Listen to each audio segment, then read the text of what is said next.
Howdy everybody, welcome back into a video. So, Tears of the Kingdom is officially out. I've been playing it for a couple days, as much as I can.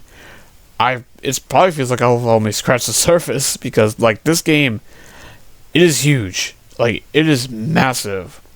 I think it is definitely a big step up from Breath of the Wild, and I really loved Breath of the Wild. Like, the review scores are, like, absolutely insane. Like, almost every website is giving it a perfect 10. Like, yeah, this game is gonna steal Game of the Year. Like, there's no question.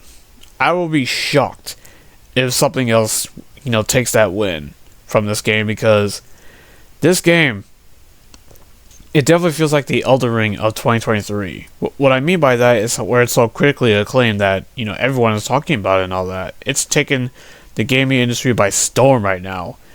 It is insane, like, just how huge this game is in terms of scale and everything, and the fact that it runs so well for the scope of it on the Switch, which is running on a on Tegra X1 from 2015, is nothing short of astonishing, to be quite honest with you.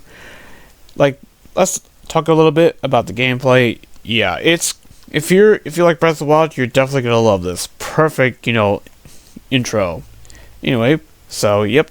You wake up after you and Zelda get separated by this thing called the Gloom, or whatever it's called. Anyway, so you wake up, woken up just like you were in Breath of the Wild.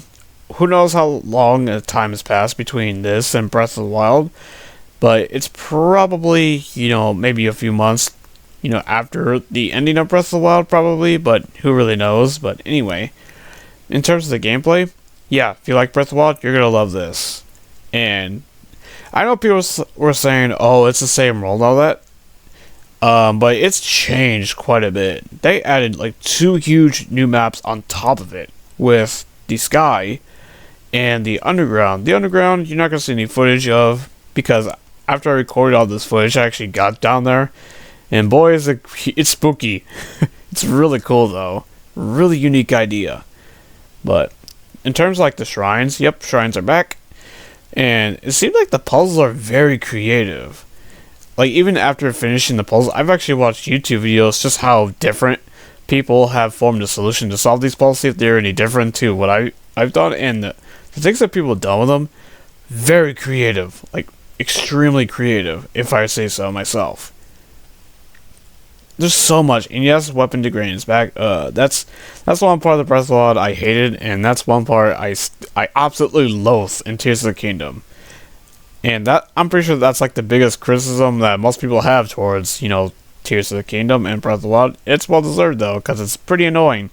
So yeah, in terms of the new abilities, you got Ultra Hand, Fuse, Ascend.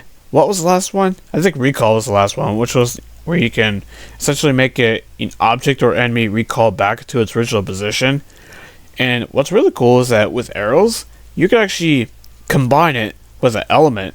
As you'll see here, to solve a puzzle, you actually have to put some kind of flame source on it, and that would actually give it, the ability to shoot flames or whatnot. So, fire fruit, that's what they call it.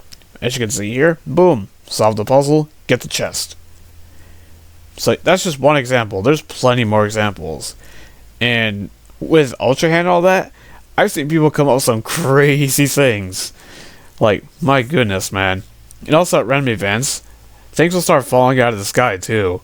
I've seen like an infamous clip on Twitter the other night about how someone actually got hit by one of those. And it's pretty freaking hilarious. But yeah, like, this game has so much, And the fact that it's running so well. Now, for performance, I believe it's been analyzed that the game runs at like 900p, 30 FPS at most, which I believe is what the original resolution for Breath of the Wild was too on the Switch version of that game, because we all know that game was cross-gen, but obviously Tears of the Kingdom is not. And it really feels like this game is really pushing the Switch to its absolute limit. It really feels that way. And I can see why, because we're probably at the tail end of the Switch's, lifespan, the original Switch. At least that's what I hope so, because, the Switch is, set almost about 7 years old now. Oh, it's kind of crazy to think about. But anyway, to sum it up, Tears of the Kingdom, yeah, like, I love it. I love this game, man. I really freaking do. And it feels like I said, I feel like I only scratched the surface of what this game truly is, man. Yeah, if it keeps up, this game will probably be my game of the year. But who knows though? Because we still got like Starfield, coming out and everything else. But Tears of the Kingdom, yeah, huge thumbs up, Nintendo. Huge thumbs up. I did notice one final thought about performance when you sum it up. Again, there are some frame drops noticeably when using like Ultra Hand, but those are like few far in between. From what I've seen so far, there was apparently reports of crashing, but I haven't ran into that yet. I'm sure that people have. So, but yeah, this game, it's awesome. I highly recommend it, especially if you're a Zelda fan and really loved Breath of the Wild. If you didn't like Breath of the Wild that much, you're probably not gonna like this one that much. But anyway, that's all I gotta say on this quick impressions video. What do you guys think? Let me know down in the comment section below. If you played Tears of the Kingdom, let me know what you think. And I will see you guys in the next one. Until then, have a good one.